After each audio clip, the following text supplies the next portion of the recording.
México hoy es un país de jóvenes y tenemos que reconocerlo. Con su venia, diputado presidente, amigas legisladoras, legisladores, medios de comunicación, público que nos acompaña.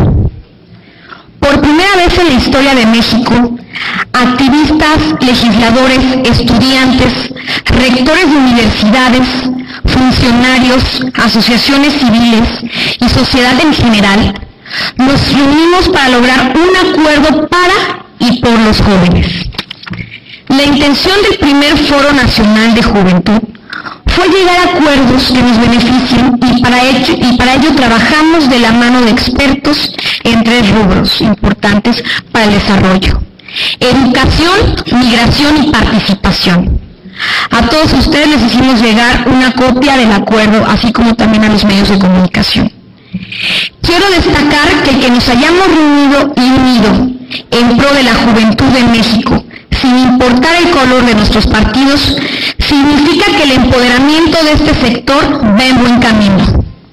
Así, en reunión de trabajo con los diputados del Estado de México, Distrito Federal, Nuevo León, Aguascalientes, Guanajuato, Colima, Baja California, Chihuahua, Hidalgo, Jalisco, Michoacán, Oaxaca, Puebla, Quintana Roo, Sinaloa, Sonora, Tabasco y Zacatecas, además del director del Instituto Mexicano de la Juventud, Miguel Ángel Carrión, sentamos las bases y nos comprometimos a promover oportunidades para el mejoramiento de la calidad de la vida de los jóvenes a nivel local, regional y por supuesto nacional. Algunos de los acuerdos a los que llegamos en materia de educación fue considerar la aprobación de la iniciativa para que en México se imparta de forma obligada la educación media superior. Los motivos por los que se llegó a esta determinación fue porque es necesario que formulen su propio proyecto de vida basados en valores fundamentales y derechos humanos que promuevan el desarrollo personal y social. En este rubro también se convocó para que las familias y los docentes de México se involucren en la educación de sus hijos, en virtud de que son coadyuvantes de su desarrollo tanto emocional como profesional. Se pactó fortalecer la alianza con los sindicatos de maestros en la mejora de la calidad de enseñanza, a fin de elevar los resultados educacionales y el estatus y reconocimiento debido a los profesores y educadores. En torno a la migración, los diferentes sectores de la sociedad llegamos a acuerdos y reconocimos que en ellos hace falta oportunidades para desarrollarse.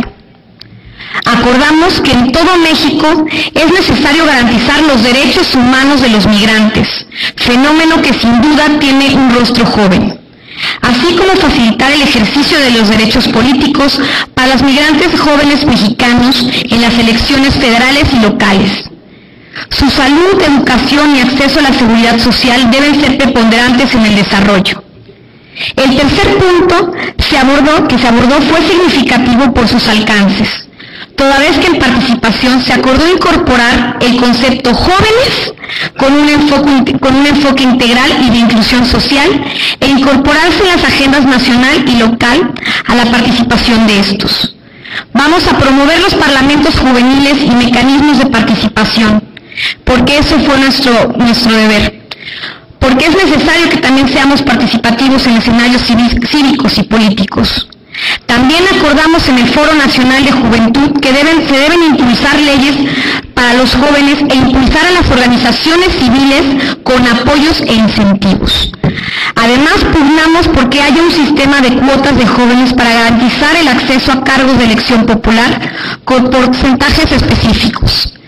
De forma general, coincidimos en promover iniciativas en los congresos estatales para modificar el artículo 73 constitucional, para dar facultades a la Cámara de Diputados en materia de jóvenes, así como fortalecer a los institutos de las juventudes.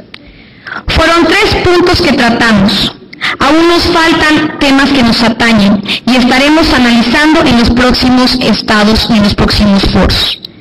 Sin embargo, yo vengo a pedirles a todos y cada uno de ustedes, diputados y diputadas, en esta máxima tribuna, que nos unamos para que construyamos mejores destinos contemplando a nuestros jóvenes. Porque muchos se han equivocado y se equivocan diciendo que los jóvenes somos el futuro de México. No, señores, los jóvenes somos el presente. Muchas gracias, diputado.